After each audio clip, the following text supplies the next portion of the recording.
दोस्तों, भले ही आप कोई आर्टिस्ट हैं या बैंक का कर्मचारी, पेंसिल्स को हर कोई इस्तेमाल करता है और बचपन में स्कूल के टाइम पर पेंसिल के मामले में बच्चों में जंग तक छिड़ जाती थी। अब कई बच्चे अप्सरा पेंसिल का इस्तेमाल करते हैं तो कई बच्चे नटराज का। लेकिन ये बात शायद आपको ना पता हो कि भले आपकी पसंद अप्सरा हो या फिर नटराज, आप जो भी पेंसिल खरीदे, दोनों में से पैसे एक ही कंपनी के पास जाते हैं। इन दोनों पेंसिल को एक ही कंपनी बनाती है और वह है हिंदुस्तान पेंसिल प्राइवेट लिमिटेड। और ये कोई छोटा मोटा आंकड़ा नहीं की, ये कंपनी हमारे भारत में हर रोज 80 लाख पेंसिल्स को बेचती है। अब दोस्तों, कई बच्चे तो पेंसिल से लिखते कम हैं और चबाते ज्यादा है। लेकिन दोस्तों, ऐसे में आपके मन में क्या कभी यह सवाल आया है कि आखिर पेंसिल की लाइट कौन पेंसिल में भरा कैसे जाता है और कैसे पेंसिल फैक्ट्री में बनाई जाती है? इस वीडियो में आप इसके बनने के सारे प्रोसेस के बारे में जानोगे। लेकिन दोस्तों, वीडियो को शुरू करने से पहले इस चैनल पर अगर आप नए हैं तो इसे जल्दी से सब्सक्राइब जरूर कर लें। तो चलिए वीडियो को शुरू करते हैं। अब दोस्तों, पहले के टाइम पर पंख और स्याही की मदद से लोग लिखा करते थे, लेकिन उसमें कई बार ऐसा होता था कि स्याही पेपर के ऊपर ही गिर जाती थी और सारा का सारा कागज ही बर्बाद हो जाता था।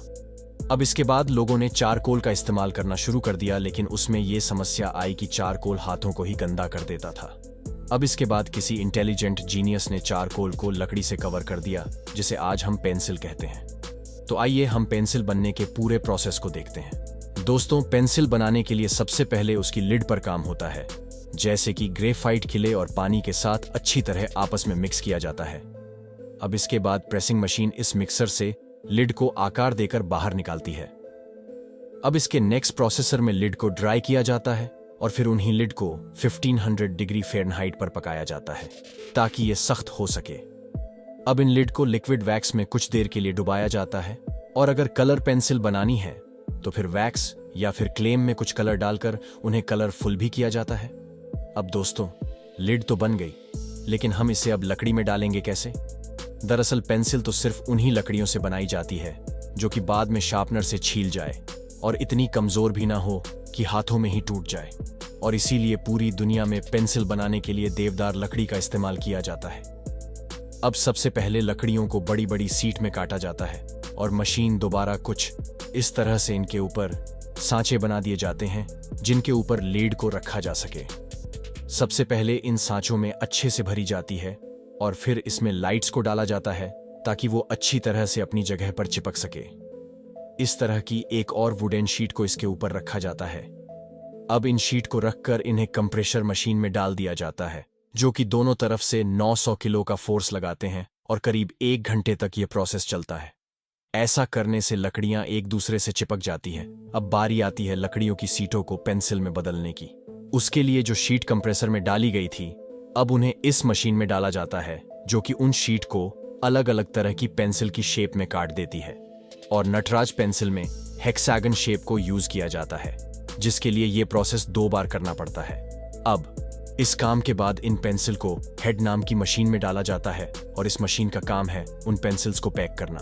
अब इसमें एक एक करके पेंसिल्स जाती है और रंगीन होकर बाहर आ जाती है और पेंसिल्स को सुखाने से पहले उन पर स्टैंप लगाई जाती है।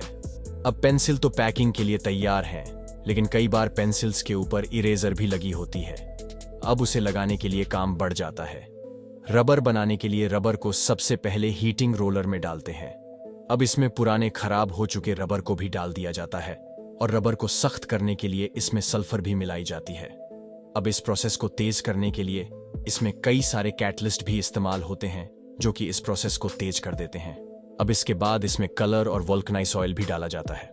अब वोल्कनाइज वेजिटेबल ऑयल जब हम नॉर्मल वेजिटेबल ऑयल में सल्फर से ट्रीट करते हैं तब जाकर बनता है और ये रबर का सबसे इंपॉर्टेंट हिस्सा होता है, क्योंकि रबर को अपनी मिटाने की ताकत रबर से नहीं बल्कि वोल्कनाइज ऑयल से मिलती है।